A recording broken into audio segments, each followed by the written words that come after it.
known each other now? 3 years? It's At getting least. close. I mean... No, it's right now, pretty much. Right now? February 2019 is 3 years, I would say. Is that right? Yeah. Wow.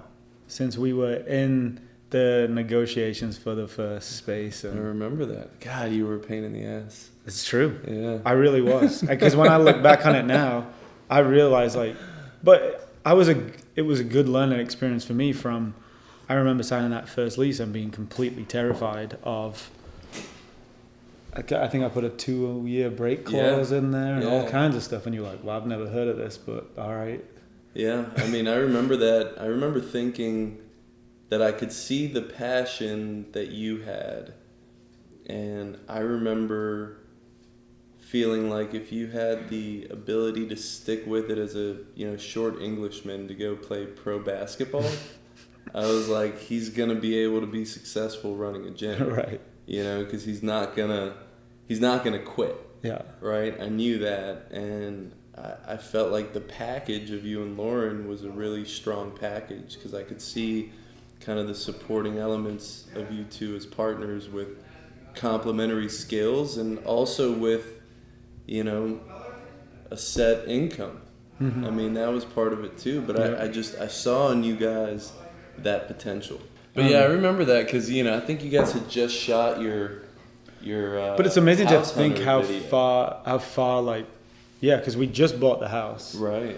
and I Or don't you know were how we buying- managed yeah, it, but right then. we managed to sign a lease, buy a house, and we had all these credit cards, luckily. But if anybody would have seen them individually, I don't think we would have got away with it, because we were putting so much on our credit to go all in on taking that. Well, and chance, that's what you have to do. I mean, I think you've said it well in the past when I've heard you talking with other people, is that if you give yourself like an option to fail, you're going to take it. Yeah.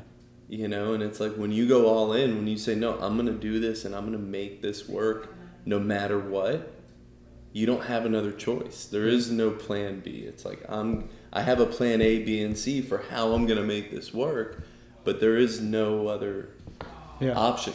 It's interesting you brought up the fact that I was a basketball player from England, 5'9", and how that 5'8" or 5'9"? Almost 5'10", 6 foot in a program.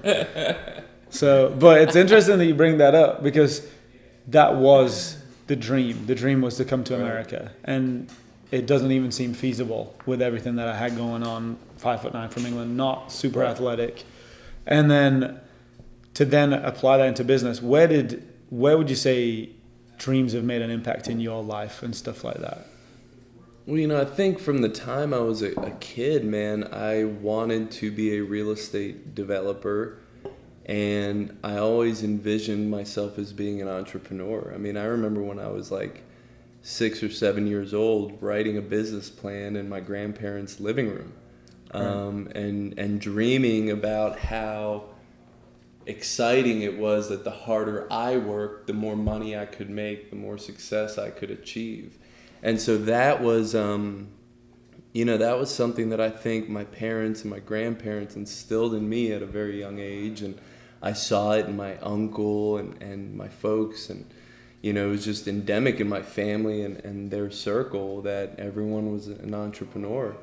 And when I came out of college and I actually worked for my dad, but I was an employee, right? I was not an entrepreneur. I was not taking real risk. And that really bothered me. Like, it really bothered me. And it bothered me even more because the company I was working at had my last name on it. So what I was saying, man, is that it really bothered me that it wasn't really me.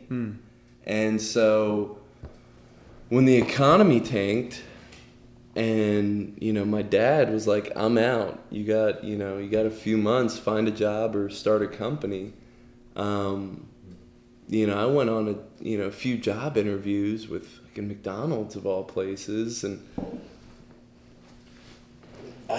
it sat so badly with me because I knew that if I went that route, it was really enticing, man. A good 6-figure job with a big company with lots of vacation, with a car and a phone and benefits and all this stuff. I had a 1-year-old daughter.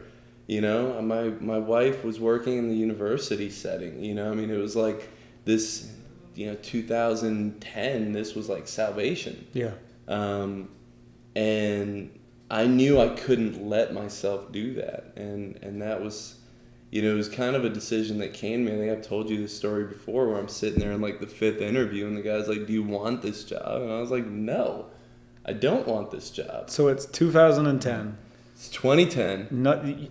Everything's gone in terms of real estate. Dude, your dad's company's... I've lost everything that I made. The company is... You got a 1-year-old daughter. I've got a 1-year-old daughter. And you live in... Where do you live in? Here? I was living like 4 or 5 blocks from here on Ormond Street. Okay. Right around the corner from where you're at now. And so... I'm $100,000 underwater on my house. Amanda's kind of... Amanda's working at Georgia now. State University. Yeah. At that point, I still had my job. But I'd taken a 50% pay cut. Going into 2010, because there was no development, it wasn't a thing anymore. Yeah. Literally, it was like an existential crisis. And then you're in the 5th interview with McDonald's. Yeah. And so what is this? This is the final one? It's down to me and one other guy. Okay. And I knew the other guy, and I knew I could outperform him. And what was the job for, and what would you have been doing? It would have been the area real estate manager. So the way McDonald's is set up is that they have areas within a region that essentially oversee all their site selection and their construction and essentially where to put new stores and delivering the new stores. And so with your background, it was I'd been building your future's set. They approached me. Your future's set here now. Yeah. McDonald's is not going anywhere. It doesn't matter what's going on in the economy. No. So this is look solid. after your family, Rock 1-year-old solid. daughter, wife working in estate school. Yep. You've lost half of your money. So Yep. this is it. And I And remember, they say, "Do you want this job?" Literally giving you the job. right. And then what? I said no. You said no. I said I do not want And you this have to job. tell your wife. And his jaw dropped. He was like, "What do you mean you don't want this job?" And I was like, The job some people in that room in their interviews were dreaming of getting. Right. Yeah. And you're in there, it's you and somebody else. It's me and the director of real estate for McDonald's. He'd flown in from Illinois for this meeting. Yeah. Right. So I fucked up his whole day, bringing him down. And you looked him in the eyes. And I looked him in the eyes. Fuck and this no. job. I don't want And he said, "What do you mean you don't want the job?" And I said, "Well, I belong out there developing." Yeah. I could be developing for you, but I belong out there developing, right? Yeah. And, I think part of what really turned me off in that setting was that, they talk about like essentially indoctrinating you into their culture in such a strong way. And I'm not disparaging McDonald's. They're obviously a hugely successful company. Yeah. But they McDonaldize you. And I didn't want to be McDonaldized. Because of what? I think it goes back to the idea that, I'm not a corporate guy. I wanted to be out there on my own. And literally it was in that minute that I was like, when he asked me that question, I was like, fuck no, I don't want to come work here because I'm going to go start my own business. Mm-hmm. In my head, that's what it was. And I came home that night and, Amanda, my wife, was like, "So how'd it go?" And I told her the story and she was concerned, very concerned, because she was like, what are you gonna do? Logically, like, I'm gonna start my own company doing what? Real estate development. Are you kidding me? It's 2010. It's 2010. Yeah. What are you talking about? I was 25 years old. We had no money. Literally, like I think to our names we had maybe $8,000, and I was like, well, I've got a few more months where I'm going to be working with my dad and I'm going to start figuring it out. And, that April, so that was probably like, I don't know, November of 2010 or something like that. And April 2011, I started Pellerin Real Estate. And it's amazing that it went through that. When we look back at that, because we look now, it's 2018, so 2019. 19 years since that happened. 8. It was 8 or 9 years since that happened. Right. So people would look now and be like, what a great decision. Look at what's happened. In hindsight, it's 2020. Right. But, the benefit that we have now looking back at that is that we know what happened. Right. And, like, what was happening then was that nobody knew what was happening because everything in the market was so anomalous. But that time, 2010, when you're in that position, you're in that situation, you got a 1-year-old child, you're in debt, you're under, your house is $100,000 under your... $100,000 underwater on your mortgage. That is not... Everybody would look at that from the outside. Most people would look at it from the outside saying, this is not a time to dream, Philippe. Right. It's not a time for your fucking dreams. Your little... Right. I want to be a developer. Do it later. This is not it. Do it when the timing's better. Yeah. Do it when everything's more set. Wait until the economy. Yeah. Wait for Well, this. I'll tell you, I mean, one of the scariest things that happened after that, I'll never forget this experience either, was... So I went, full-time or whatever you call it. I went out on my own April 2011. And, I remember that, I think it was my second pay period. I didn't have enough money to pay myself. But I had to pay myself, so I had to go to my wife and ask her if I could borrow a couple $1,000s from our savings account to pay our bills that month. And, again, we only had like $8,000. Right. So it was like 25% of our cash. To keep my dream going. Yeah, for me. And she was like, I mean, we can't do this for very long. And I was like, I'm keenly aware of that, right. And I never had to do it again, and that's what's cool about that too, because I knew what I was able to bring in. And I mean, I just knew, and I don't talk about this a lot, but I knew I would do whatever it took to make it. I mean, it was during that time, I'm not even kidding, I was taking my lawnmower to neighbors' houses and mowing lawns, for neighbors for $35 or $40. I mean, that's how tight it was. And so that's the reality of the situation. That was the reality of the situation. It was like, I got to make money. But like we talked about perception and reality. Right. Everyone looks now.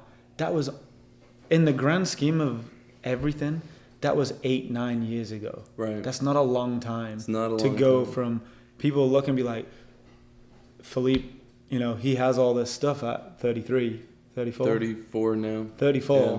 Yeah. He must have been given trust fund. Yeah, all came from that. All the for time. Sure, 100%. Yeah. That's got to Couldn't be be farther from the truth. And now you're driving a BMW, and you get to do nice things with your life. You get to come in and do big projects. Yeah. But 9 years ago, you were cutting grass for $30. Yeah. Because it was humbling. Because you wanted the dream, though. You could have gone to McDonald's. It was not. Right. You made that decision that, no, I'm not. Yeah. McDonald's is not going to be on the front of my building. Mm-mm. On the front of my building is going to be Pellerin. Mm-hmm. And it's going to be my Pellerin, not my dad's Pellerin. Right.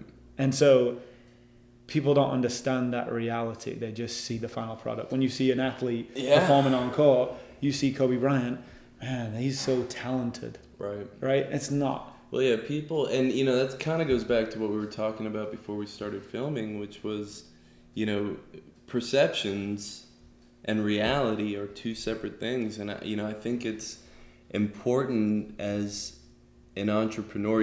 I saw something the other day that says, success is being able to move from failure to failure without losing motivation, mm-hmm. right? And there's nobody out there that's going to keep you motivated if you can't get over the fact that you're going to fail over mm-hmm. and over again, and still need to pick yourself up and keep going with confidence.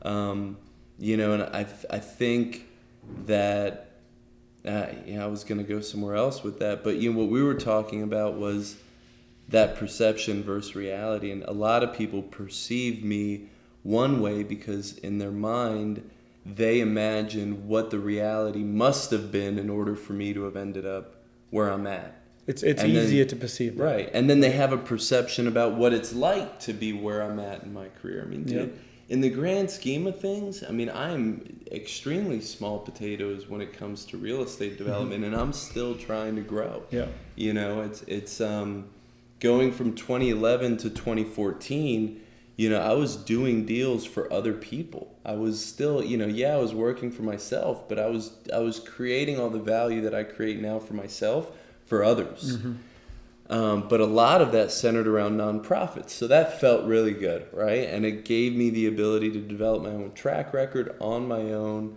which I knew would be important. And it also gave me the opportunity to make good money with lower risk. Mm-hmm. Still risky, but at lower risk. And in 2014, I started doing it on my own. And I mean, dude, I remember when I did that first project, and I was taking out a $400,000 loan, and I was like, wow, I'm gonna sign on that myself, and man, if this goes sour, I'm ruined. Right. You know, I'm not even gonna admit how many tens of millions I own now. You know, but I mean, it's like wow, to put that in context and say, okay, you know, that's the level that I was at then, and then. You know, then the next project I did was a $500,000 loan with a little bit more cash. And then the next project that I did, you know, was a $700,000 loan. And then I remember when I did that first $1 million loan, you know, and then it was like, and it just kept growing and growing till, you know, it got into the, what's now, you know, 8 figures are most of the deals that I look at. And so to go from, it's all a matter back though, when you were cutting grass for $35. $35. Your neighbors, you have it in the back of your car and you're cutting grass. I would put my lawnmower in the back of my BMW X3. There was and go cut their the yards. reason you turned down McDonald's though, and you were willing to do that, and you say it's humbling, is because of that. You knew what the end goal was. You had that bigger dream, right? So it was, I'm not cutting grass because I'm a landscaper. No. I'm cutting grass. In fact, it made me mad. Because I'm a developer. Yeah. And I think and I'm going to do whatever I got to do that. Right. I mean, it's, you know, and it's the same, you do what you got to do to make it, you know, as a means to an end. You do what you got to do to make sure that no matter what, it's going to work out. Mm-hmm. And, you know, I'm grateful that I didn't have to do that too much, but I remember it making me very mad. That, you know, I had a master's degree and I had all this experience and I had all this drive and ambition and expertise and ability, and I was cutting grass. And it was just a real, like, awakening of like, no, I've got to make sure that I'm getting, that I'm giving myself the opportunity to work in the way that I can deploy my skills best. Is there a part of you that thinks the economy happening like that and everything that happened with you being basically forced to find another job is the best thing that could have happened to you now looking back? Oh yeah, absolutely. I mean, I think if the economy hadn't tanked, you know, I don't think that, you know, I don't know that my dad would have decided to retire, and I don't know if I would have, you know, taken, you know, the leap to go do it on my own. I think I would have probably just risen in his organization and eventually replaced him, but then it's still, you know, it would have been a much longer process. I mean, in this business, in real estate development, you don't make a name for yourself and you don't grow unless it's you taking the risk, unless it's your vision, unless it's, you know, you making those decisions. Mm-hmm. That's the only way that you can make it big in this business, is to be willing to do that. And, you know, I see a lot of people coming into it now that I don't think that they understand that. Okay. And, you know, is that because it's been good for the last 9 years? Well, I think what happens is people think that because the last 9 years have been, you know, a very steady, stable march upward with values going up and capital getting looser and all of that, people perceive it as very easy. And so they underestimate the challenge of what it takes to actually be successful doing it. It's very easy to be successful in real estate right now. Right. You know, the key, and I think what the last cycle taught me, was that you can make money in every single market and you can be successful in every single market, but you have to be nimble and versatile enough to seize the opportunities that are existing in the market. And then you also have to be comfortable with the risk tolerances that are gonna take shape in those markets. I mean, I think right now is the riskiest time to get into real estate. Okay. You know, and it's better than it's probably ever been. And the reason I think it's risky is because it has, not just that it's been good for so long, but it's so good right now that there's, you know, eventually there is going to be a correction. And I don't know when it's going to be, but things are so hyperinflated right now today that, and people think it's so easy because it has been, that I think a lot of bad decisions are being made. And I think that's going to play out over the next, you know, probably 3 to 5 years, where we'll see the adjustments in the market that want to bring it back to equilibrium. the biggest thing that I'm seeing today in the market is a disparity between what the tenants, the businesses that come into our properties and that are in any commercial property in Atlanta, what they're selling versus what they're asking to pay in rent. And I think what that means is that the businesses themselves have to be adapting to that new normal, and making sure that they can seize those customers that are now there that haven't historically been there, to grow their business around that and to make it really stable. That's one of the things I love about your ability to create this community within the gym, because that's the kind of culture and atmosphere that allows a business to succeed regardless of what's happening in the economy. And that's, what I think is going to happen for a lot of these other businesses that are opening now, is that they have to find a way to build a customer base who's going to be loyal to them no matter what. Yep. And to decide what's essential to them versus what's discretionary, and when they need to pull back, and when they perceive they need to pull back their spending, what they're going to be willing to pull back from. Yeah. And so that's where I really watch people now, is we're focused on like the remaining vacancies at the Beacon or anywhere else that we're leasing. Being really selective on it. Well, not being really, yes, obviously being really selective, but it goes deeper than that. It's really looking at what is an essential thing that people need, right? Yeah. And what are they buying because there's just a lot of wealth in the system right now? When I got lucky, right, when I came to Atlanta, to East Atlanta, and I started doing my own deals, really in 2014, there wasn't much here.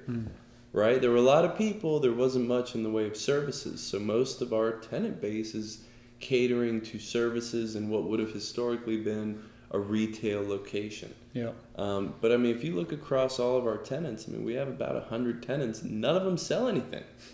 Literally. I mean, we have a couple of folks across the street at the Beacon who might sell a little product, but it's such an experiential product that the product is almost secondary to what they're really selling, right? Which is the experience, which is the mission, which is the humanitarian thing.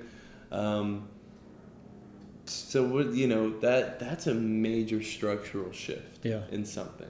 So your dream was to get to here right now, where you're at now. No, I don't think my dream's done, man. I think my dream, is to keep growing. I think for me it's about, I think now today my dream is to keep what I've got going, but to continue to grow myself so that I think I can realize, so that I can realize my full potential. And I think that the Beacon was kind of a big level up for me to go from, doing historically $1 to $5 million projects to doing, what's turning out to be an almost $30 million project. I think for me, the next iteration is to master going vertical. Okay. Right? And I think, I've had mixed feelings over the last 2 years in doing the Beacon about how much I wanted to grow or what I wanted to do. And, I think in the thick of it, right, when it was like all doom and gloom and the project's just kicking my ass and, things, perception being that a lot of things were like not cracking my way, when in reality I was just only focused on the things that weren't going the way I wanted them to.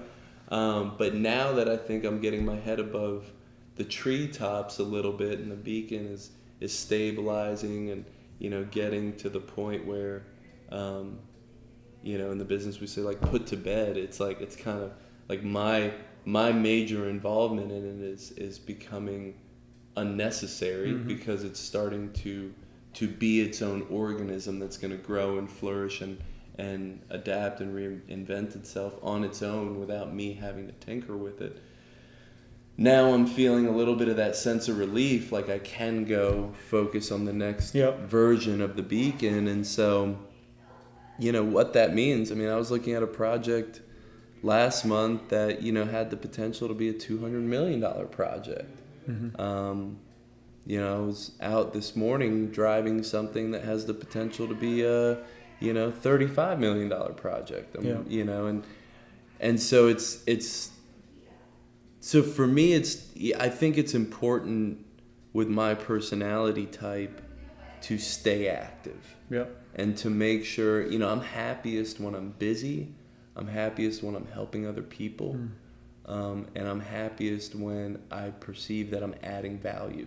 So, that what that means in my business, I feel like a lot of times I'm helping to deliver a certain product or service to my community. I mean, that's ultimately what Pellerin Real Estate, when I founded it, and I was like, I need a mission statement. What's my mission statement? Was I want to develop the community that I want to live in. Yeah. Okay. We'll come back to that. What does that mean? That's really interesting. Yeah. But I want to go back to what you said about my dream now is to realize my potential, what that means. Because I remember me and you, the first few conversations we had when the gym was just getting going, and you get focused on, like you said, what's going wrong or what's going on right now. What I was focused on was I got to make rent, right? That's my step number one. Right. And you get to that spot and then you're like, okay, what's next? And I kept asking you the same question over and over. Every time we met for lunch, I was like, I'm watching what you're doing. When is enough? Because I'm watching you and where you're at now, that'd probably be enough for me. But then as I've kept going, I've got the gym open and it's running really well. Okay, what's next? And then I got a second location opening, and then Oxworks opening. And then when I get them open, I know I'm going to look and go, what's next? Right. And I always kept thinking, it's got to be enough. But I think I'm the same kind of person. The reason I chose basketball, the reason I pursued it so much is because it wasn't about getting to the final thing. It was about how good can I get at this? And so it just keeps going. So you get the $200 million deal. That's set. Will it be full? Because that's what it seems like. There's a personality type that comes into this, that it's not about, okay, I'm fine now. But let me push myself to see if I'm capable of more. Well, I mean, I think that is a really, I think one of the reasons I struggled with that question, where you're like, well, what's the point? Where are you going? What is this? Is that I don't have any limit placed on myself, and I don't have a specific trajectory that I'm trying to, I'm going to get here and then it's going to be good enough. I think the way that I look at it is, at 34 years old, I'm going to be doing this for another 30 or 40 or maybe even 50 years, not because I have to, but because I love it. And that's the great thing, is this was the dream. Right. When you were a kid, you were drawing this up. Right. So if you were back where you were and you were just making enough to survive, it's enough, because that might be your potential. The fact that you can do more is you, and it's still the same. Right? Because you enjoy the work. I think you hit on something really good there, because it's for me, that's my dream, right? And like, there are people in the world that their dreams have nothing to do with what they do for a living, right? And so for them, a job like what we were talking about for me at McDonald's is perfect, because their priorities are more centered on family or religion or some other personal endeavor that's got nothing to do with, anything else. I mean, I race with a guy who, he's got a long-term steady career job. He's not a particularly good racer. He's in amazing shape, and for him, it's like his goal in life is like the camaraderie and the technical stuff. He's got his dream going. And being fit and, being a part of community and being, an organizer of that community, and that's it. Yeah. He doesn't need to. But then you have someone in that same group that their dream was to be a race car driver. Right. And so some of those guys go on to be race car drivers. I mean, they create a business to get them to that dream a different way. Right. For me, I wanted to be a professional athlete. Right. I want my schedule, no matter what my business is to look like, to be where I live like a professional athlete still. I still train twice a day. Right. I still compete in different competitions. I have to be good at sports because that's what I wanted. Yeah. And I want to be a coach. I've always coached people, and so whatever business I have, I want to be coaching, and I want to be able to train when I want and live a lifestyle where I compete. So no matter what's next for you, you're living your dream every day. Yeah, I think so. So it's just, where's it going to go? I kept asking you, you don't know. I don't know, because I mean, It's sky's my the potential. limit. Yeah, There'll be a point where it might max out, and you might say, "This is me. I don't want to take that next step." Well, and right? I think for me, what it's going to boil down to, and I think this is the deal in real estate, is it becomes a matter of risk tolerance, right? I mean, at a certain point, I imagine that I will be making decisions based on whether or not I can accept the risk. And depending on the project, depending on a number of factors, there are going to be different ways to manage that risk. But I mean, I think for me right now, that is the point. It's just, what can I come up with? What can I dream up? And what that really requires more than anything is for me to free my time up. Yeah. Because creativity happens. Sometimes when you're busy, sometimes when you're not, sometimes when you're out driving. Sometimes when you're on vacation, it pops up, right? Yeah. So, yeah. I mean, and sometimes it comes out of the blue. I'm excited right now because I've really started to feel a lot lately like I did right before I found and kind of created the Beacon. Mm-hmm. Right? And so, that's really exciting for me because I know it's coming. Right. I don't know where it's coming from, or what it looks like, or where it's going to be. But you've got the time and the energy now. But I've got more of the time and I've got the energy. Because the other things are not taking that energy away. Yeah. And that's the way I feel onto the next project too. Mm-hmm.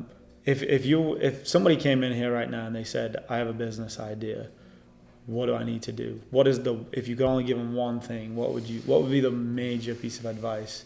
Or what step would you take? Say, they have to take some massive action to make this thing happen. For you, it was kind of losing your job and having that. Well, I mean, I think, that's a tough question to answer because there's a number of things that could be right for that person. Mm-hmm. And I think depending on people's station in life, they do have to approach things differently. Yep. I want to put it in the context of having a kid, right? You and I were talking about that recently, and it's like, I was 25 years old when my daughter was born. It was just before Pellerin Real Estate came into being, and it wasn't a good time, per se, to have a kid. We were going through a lot of economic turmoil in the world and in our personal life. We were just married. We were, not really ready for it, but we did it. Yeah. Right. And everything I've done in my, and we were talking about this, when do you have time to have it? Well, it's not about that. You just do it and you make the time and you make it work. And I think that is a more that's probably, if you're really serious about starting a business, the fact of the matter is, if you're ever saying, well, I just haven't had time to do this yet, it means you're not ready. Right? And so, for some people, it might be, well, okay, you're already an expert in the field, so I'm not going to tell you to go research it. Yep. You've been working in it for 20 years. You know everything there is to know about XYZ Acme business because you're already doing it. What are you waiting for to execute it? Do you need to find money? I was talking with somebody recently about that. It's like they have the perfect business plan, and they've got the space, and they've got the bank loan to fund it, and they've got this, and they've got everything that they need to start this $1 million business. And the only thing the guy didn't have was $100,000 that he had to raise in cash.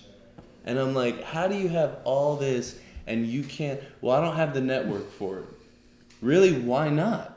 Because if you didn't have the network before, why haven't you found it? Right. If that's the one thing. If that's the one thing that's stopping you from realizing your dream. Yep. You've got $500,000 or $600,000 from the bank. You've put your life savings of a couple hundred into it. You've done this. You've done that. You've done this. You've done that. You've got everything ready to go, and you're ready to give up on it over $100,000 because you can't find somebody.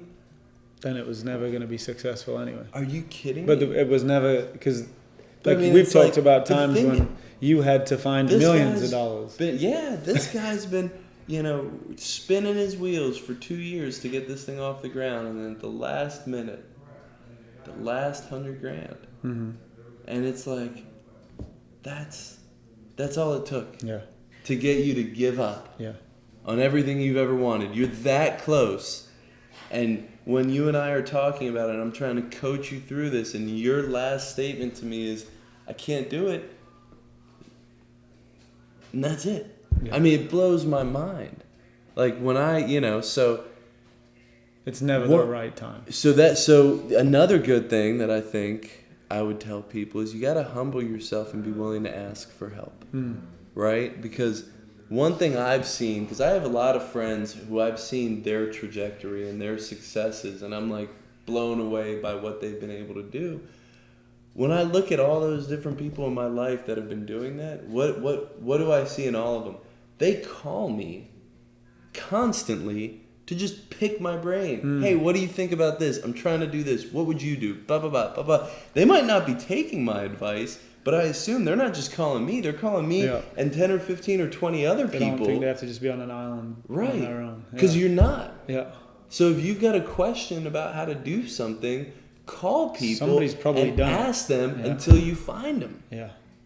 You know, you need to raise $100,000 for your business. We'll start going to a bunch of networking things. Call your banker, see if they know anybody who's interested in investing.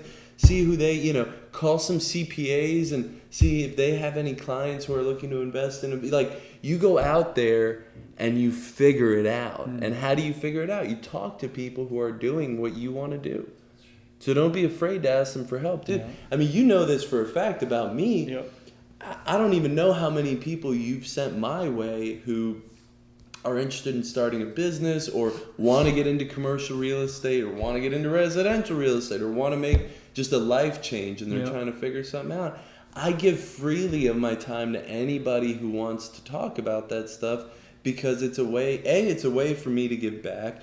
B, there's probably an opportunity somewhere in there for me at some point. I don't know when it is. It might be 30 years from now, but that person's going to remember that conversation, right? I'm probably going to learn something, right? I'm going to learn from them, or they're going to ask me something that's going to make me think about something a different way, and I'm going to learn about it. So it's a mutually beneficial thing for somebody who's trying to get something off the ground to go talk to people. Yeah.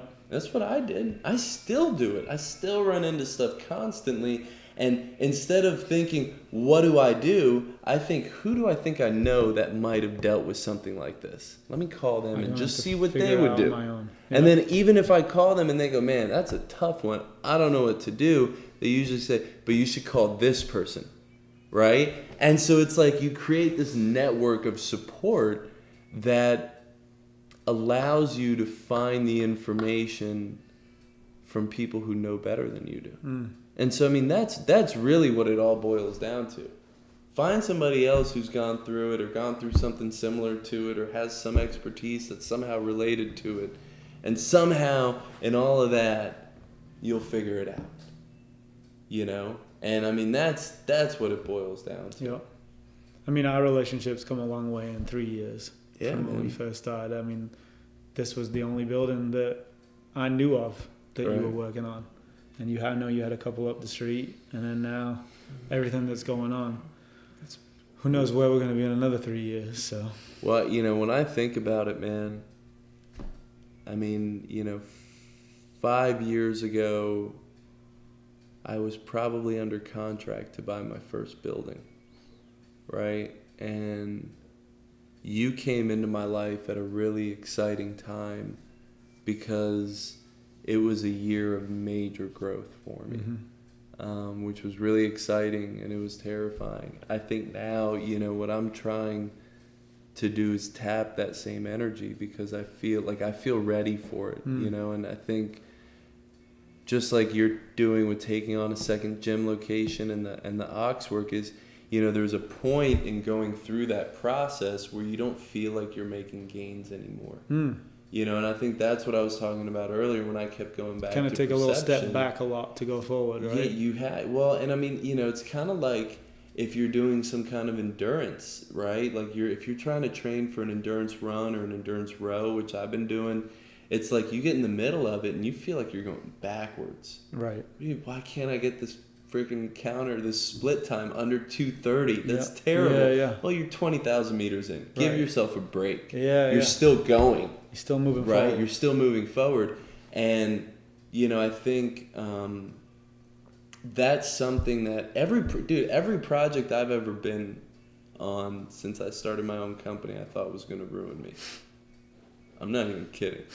Like, that's not a joke. And the next one could be the one. The first house that I did, I'm actually selling it now. The first Wow. house that I bought on my own in 2011 that I made into a rental. I mean, I ran out of money. I had to lock myself in that house. I finished the tile. I finished the countertops. I finished the painting. I hung the light fixtures. I had no money to do it, so I was just like, locked myself in the house for like 6 days, literally sleeping bags, 6 days. Told the wife and kids I'd be home in a week, and I went in there, and that's all I did for like 18 hours a day was finish this house. Yeah. And and I got through it, and I got it rented, and then like a month after I got it rented, I bought 2 more houses. And then I got halfway through those, and I was like pulling my hair out, and I was like, why did I do that? I had it done, and it was done. Yeah. And then I went and got 2 more, right? And so then And I had that's to the learn way how you to think do it about better. this too, right? Well, Like, and so I got and the Beacon it done. literally, I was crying. I don't mean that figuratively. I was crying because I was out of money again. I didn't know how I was going to finish these 2 houses. I had to get them rented. I had mortgage payments due. And I'm like, yeah, fuck, I ruined myself. I had a good one house going that I had bought for 18 grand and renovated for 20, and it was rented for $900 a month. I was like, why did I screw it up by doing 2 more? Yeah. But then, you know what? I cried a little bit. I got down on myself a little bit, and then I took a few deep breaths, and I was like, I can do this. And then I got myself together, and I got them done. And then you know what I did the next month? I bought 4 more houses. And you're in the same position and again. I got in the same position. And then I bought a shopping center, and I got to the end of that fucking shopping center, and I was in such a bad mood because we were out of money and we were late, and it wasn't what I wanted, and I still needed tenants to come into it. I'm pulling my hair out, and I'm afraid that I'm gonna have to do a cash call, or I'm gonna have to find somebody to lend me more money to get there. And then you know what? I fucking got it done, and I went and bought another one. And I swear to God, I'm in the middle of doing that one, and I was like, why did I had all these great houses, they're leased, and they're done, and then I did this one shopping center, and it was done, and it was easy, and then I had to go buy another one. Why did I buy another one? And then I got that one done. And then it was around that time that you realized that I realized I've gone through this like 100 times now. Because it was like that with all the houses. It was like that with all the commercials. And so now it's like I get to that, that's where I've been for a little while with the Beacon. Yeah. Where it's like, and what's changed? What do you think's changed now? When you get in that, do you My realize you're there? perception. You know you're there. You know you're just in it. Nothing's changed. My perception's changed. Yeah. But that's With what I mean. what So I- you know yeah. you're there. You know, like, it's supposed to feel like this. Right. It's like when you're in the middle of a workout now, like you said. Right. It's supposed to hurt now. Yeah. Just keep rolling. You just keep going. And you'll get to the finish line. And you know what? Sometimes you got to slow down a little bit. Just don't stop. Just don't stop. I like that. Just don't stop. Yeah. No matter what. Even if you're Just don't fucking stop. it's like when I see people out running, man, and I can tell that you can tell when someone's been running for a while. Just don't quit. Yeah. Just don't quit. But you know what I'm talking. When you see somebody out running and you can tell they're on a long run. Yeah. And that they hit the wall like a mile or 2 ago. And they're practically walking, but they're still acting like they're running, but they're practically walking because they're going so slow. They're doing it right because they're still moving. They didn't stop. They didn't give up. Yep. They're not even walking. I'm jogging. I don't care if I'm jogging at 2 miles an hour. I'm doing it like I'm doing it. And I think that kind of perseverance is what it takes to make it in this world if you're going to own your own business. That's the route you want to go. Because there is no other option. Period. So end of story. the key That's is the end of it. Just find a way and keep moving You forward. just keep getting up. You keep putting one foot in front of the other. And, when you run out of stuff to do, you find something else to do. I love it. Yeah, man. That's a perfect place to end. Perfect. But we got to do it again. We'll do it again, man. Yeah.